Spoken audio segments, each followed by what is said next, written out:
Good afternoon, everyone.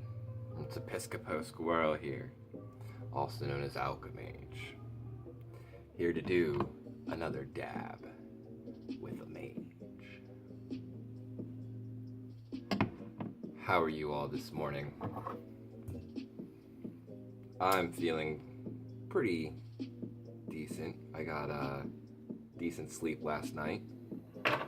Getting some laundry done this morning. I guess afternoon. My partner will be here this evening. I get to spend the next couple days with her. I'm really excited to see her. It's been since the beginning of the month, really. So almost, whatever. I don't know what day it is. Anyway,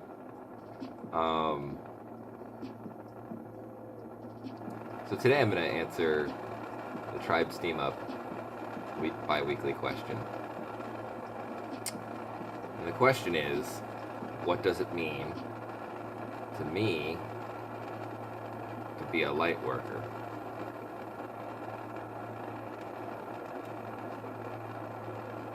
And I have some good points, I think, to make. But cheers. Let's get our minds right before we get into this.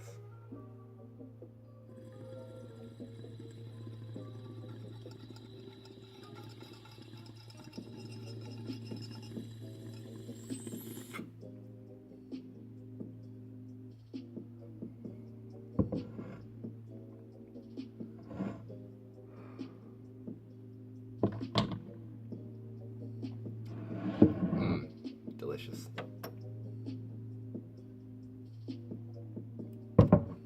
So,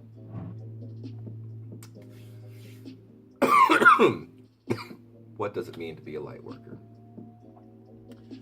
Well, at Kenny's Kitchen has a really good explanation of it, and basically what I believe in it and what it to mean as well. I haven't read everyone's posts, so I can't say that he's the only one who's answered it in such a way. But for a text-based version of what I'm about to say, basically, go ahead and check out Kenny's Kitchen for his answer to the weekly question. Perhaps I'll even link it down below. But basically,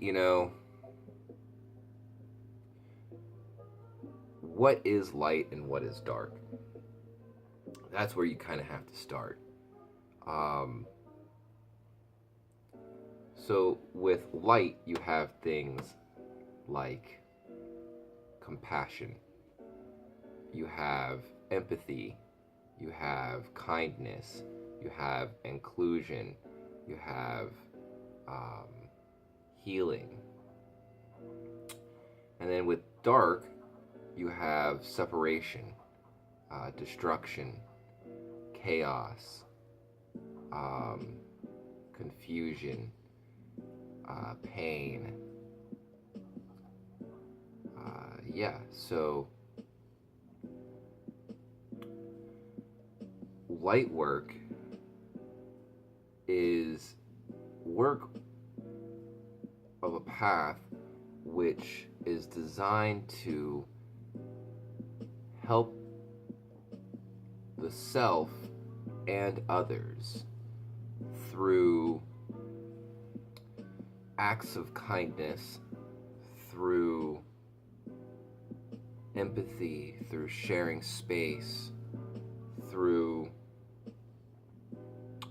creating an environment that is healthy for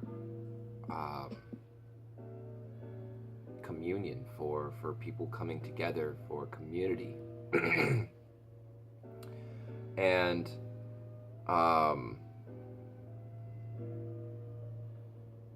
you see, I've been having a really difficult time trying to figure out a way to how to put this. This is kind of why I've been slowly getting to it on the last day. But basically, to me, light work doesn't just consist of those things. Light work is also recognizing the darkness. And so, you know, and in Kenny's Kitchen's post, you'll see that he has this chart of the Jedi. You have the dark side, the Sith or whatever.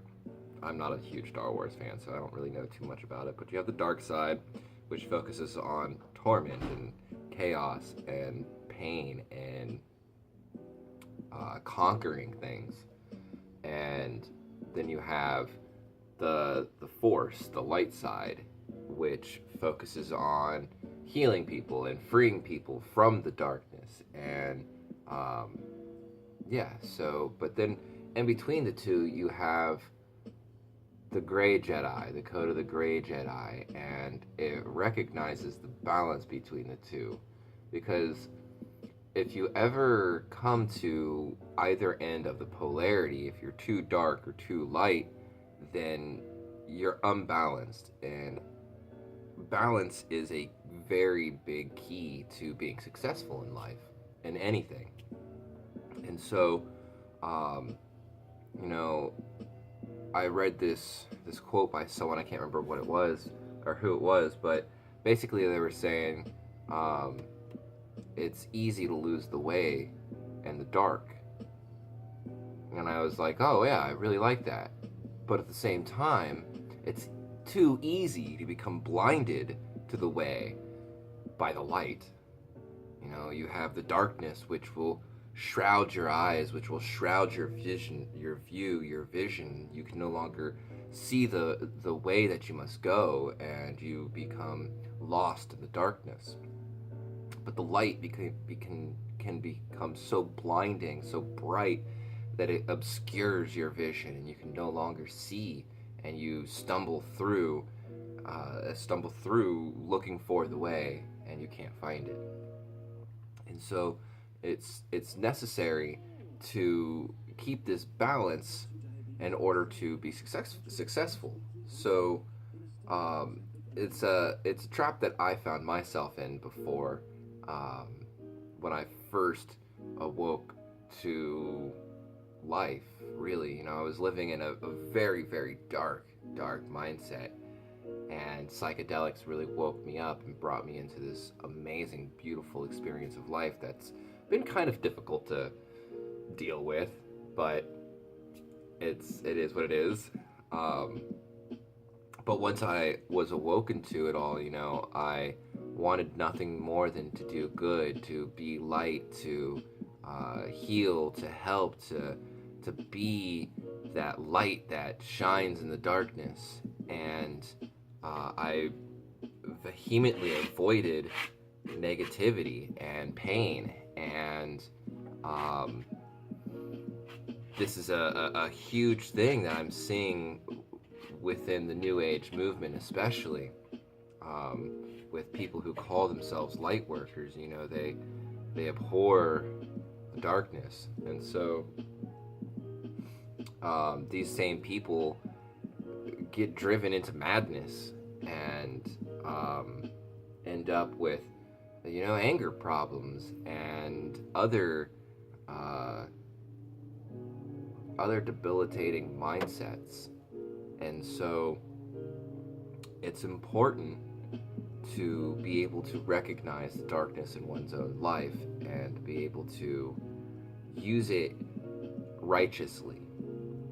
I've said before in other videos that objective morality is nonsense, in my opinion.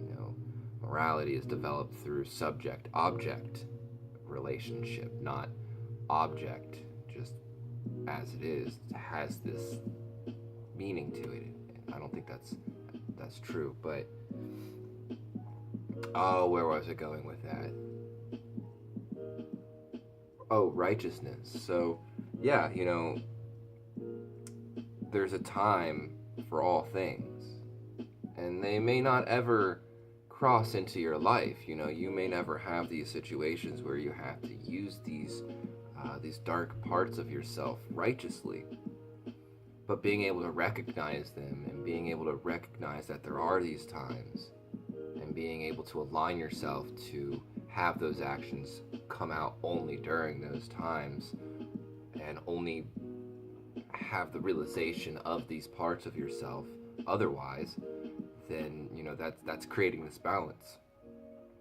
And it's not like you're like delving too much into it, practicing with it, and you know, there are certain magicians who will say, yeah, absolutely, you should dabble a little bit in it. Don't get lost. As I said, don't go too far into the darkness, but dabble with it and see how it goes. But me personally, with my mind and the way that it works, I know just recognizing it works for me. I would get lost very quickly. I lived my whole life in the dark, and it's very, very comforting for me. So,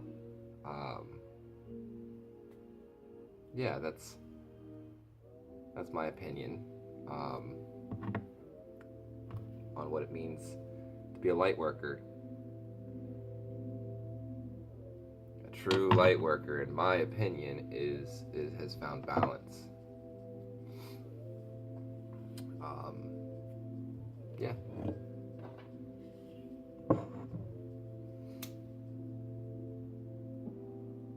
I guess I should. So, because I was thinking, like, you know, well, what if, you know, an individual that works with the dark has found balance, and